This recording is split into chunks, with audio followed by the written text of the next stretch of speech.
নিরপেক্ষ ও সুষ্ঠু নির্বাচন আয়োজনে সেনাবাহিনী প্রস্তুত রয়েছে বলে জানিয়েছেন সামরিক অপারেশনস পরিদপ্তরের পরিচালক ব্রিগেডিয়ার জেনারেল দেওয়ান মোহাম্মদ মঞ্জুর হোসেন সকালে গুলিস্তানে সেনাবাহিনী প্রধানের সেনা ক্যাম্প পরিদর্শন ও অসামরিক প্রশাসনের সাথে মতবিনিময় সভা পরবর্তী সংবাদ সম্মেলনে তিনি এসব কথা বলেন। সাধারণ ভোটাররা যেন নির্ভয়ে ভোট কেন্দ্রে আসতে পারেন সেজন্য সেনাবাহিনীর টহল থাকবে উল্লেখ করে তিনি বলেন, পরিস্থিতি নিয়ন্ত্রণে সরকার যতদিন চাইবে সেনাবাহিনী মাঠে থাকবে। রফিক মাহমুদের রিপোর্টে বিস্তারিত। ত্রয়োদশ জাতীয় সংসদ নির্বাচন ও গণভোট সামনে রেখে বৃহস্পতিবার সকালে রাজধানীর গুলিস্তানে জাতীয় স্টেডিয়ামে সেনা ক্যাম্প পরিদর্শন ও অসামরিক প্রশাসনের সাথে মতবিনিময় সভা করেন সেনাবাহিনী প্রধান ওয়াকারুজ্জামান। এতে আসন্ন জাতীয় সংসদ নির্বাচনকে শান্তিপূর্ণ, নিরপেক্ষ ও সুষ্ঠুভাবে সম্পন্ন করার লক্ষ্যে আন্তঃপ্রাতিষ্ঠানিক সমন্বয় এবং সামগ্রিক নিরাপত্তা ব্যবস্থা নিয়ে আলোচনা হয়।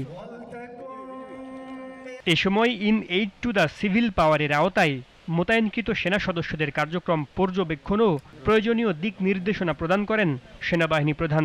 গুরুত্বারোপ করেন নিরপেক্ষতা, শৃঙ্খলা, ধৈর্য ও পেশাদারিত্ব বজায় রেখে দায়িত্ব পালনের ওপর।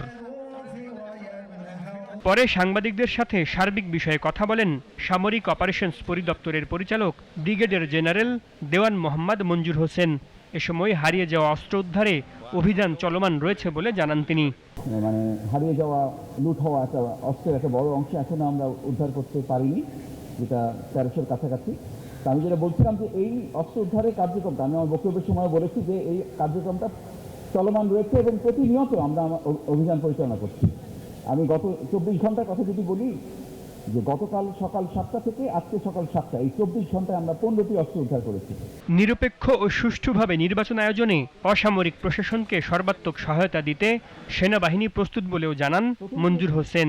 যে নির্বাচনের সাথে যারা সংশ্লিষ্ট অসামরিক প্রশাসন এবং আইন শৃঙ্খলা রক্ষাকারী বাহিনী আছে তাদেরকে আশ্বস্ত করা যে তাদের যে কোনো প্রয়োজনে, একটি সুষ্ঠু নির্বাচন অনুষ্ঠানের জন্য যে কোনো প্রয়োজনে বাংলাদেশ সেনাবাহিনী যে কোনো দায়িত্ব বা সহযোগিতা দিতে প্রস্তুত থাকবে। সাধারণ জনগণের মধ্যে নির্বাচন সম্পর্কে একটা আস্থার জায়গা তৈরি করা এবং একটি সুস্পষ্ট বার্তা দেয়া যে বাংলাদেশ সরকার সকলে সমন্বিতভাবে একটি সুন্দর এবং অবাধ নির্বাচন অনুষ্ঠানের জন্য বদ্ধপরিকর।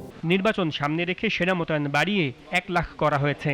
এছাড়া 62টি জেলা ও 411 উপজেলা সহ বিভিন্ন জায়গায় মোট 544টি অস্থায়ী ক্যাম্প স্থাপন করা হয়েছে।